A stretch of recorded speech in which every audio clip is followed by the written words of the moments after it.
sebagai satu kekuatan yang Maha Esa. Meskipun sebutan dan cara penggambarannya bisa berbeda-beda, namun tergantung pada tradisi dan wilayah.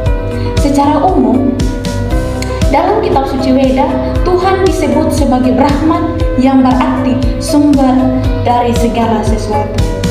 Di Bali, Tuhan disebut sebagai Sang Yang Widi, sementara di Jawa, sebutan yang lebih dikenal adalah Gusti.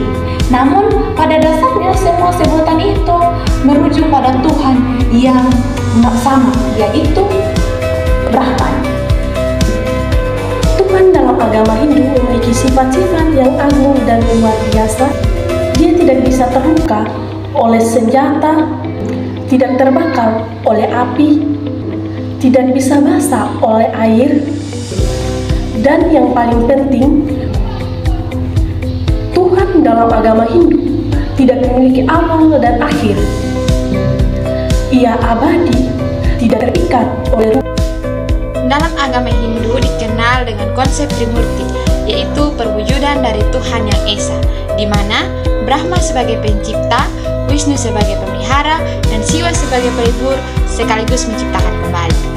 Walaupun ada 3 perwujudan Tuhan dalam konsep Trimurti, namun ketiganya adalah manifestasi dari Brahman yang pada hakikatnya tetap satu dan tidak terpisahkan, yang masing-masing memiliki peran penting dalam kehidupan alam semesta. Untuk mendekatkan diri kepada Tuhan, salah satu jalan yang paling umum adalah Bhakti Yoga, yang menekankan pengabdian Tuhan dengan kasih dan keikhlasan. Jalan ini dianggap paling relevan dalam kehidupan sehari-hari yang biasanya diwujudkan dalam doa, berpuasa, dan membantu sesama. Selain itu, ada juga Jnana Yoga yang mengarahkan pada pencapaian pengetahuan tentang Tuhan melalui pemahaman dalam. Dan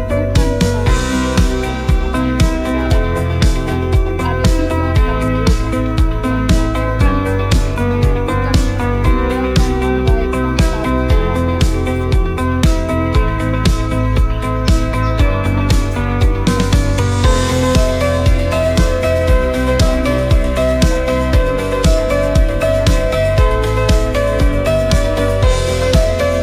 berpikir. Relevan dan sangat dibutuhkan dalam kehidupan saat ini. Dalam agama Hindu, konsep Atman dan Brahman saling terkait. Atman adalah jiwa atau roh yang ada dalam setiap individu, sementara Brahman adalah Tuhan yang Maha Esa, sumber dari segala. Meskipun tampaknya berbeda, kedua pada dasarnya adalah satu ketika seorang individu memahami bahwa Atman adalah bagian dari Brahman. Dia telah mencapai moksa, yaitu pembebasan dari siklus kelahiran atau kematian. Hindu dikenal dengan moksa. Seseorang ketika ingin mencapai moksa, dia harus menjalankan yang berarti kewajiban moral atau tugas yang sesuai dengan prinsip kebenaran. Karma yang merujuk pada perbuatan baik dan buruk memainkan peran penting dalam perjalanan spiritual seseorang. Dalam agama Hindu tidak mengenal konsep dosa, sama seperti dalam agama-agama lainnya. Sebaliknya, ada hukum sebab akibat yang disebut karma pala. Karma yang berarti perbuatan baik dan buruk, sedangkan pala yaitu pahala atau hasil. Setiap perbuatan baik atau buruk akan mendatangkan hasil sesuai dengan sifat hidup. Perbuatan buruk dapat diatasi dengan perbuatan baik yang akan membantu membersihkan karma buruk dan mengarah pada kehidupan yang menyerupai. Salah satu konsep penting dalam agama Hindu adalah reinkarnasi, yaitu kelahiran kembali. Ketika karma baik dan buruk seseorang tidak seimbang, jiwa akan terlahir kembali untuk menyelesaikan sisa-sisa karma tersebut. Namun, ketika karma baik dan buruknya seimbang, jiwa tersebut akan mencapai moksa, yakni bersatu dengan Brahman dan tidak akan terlahir kembali.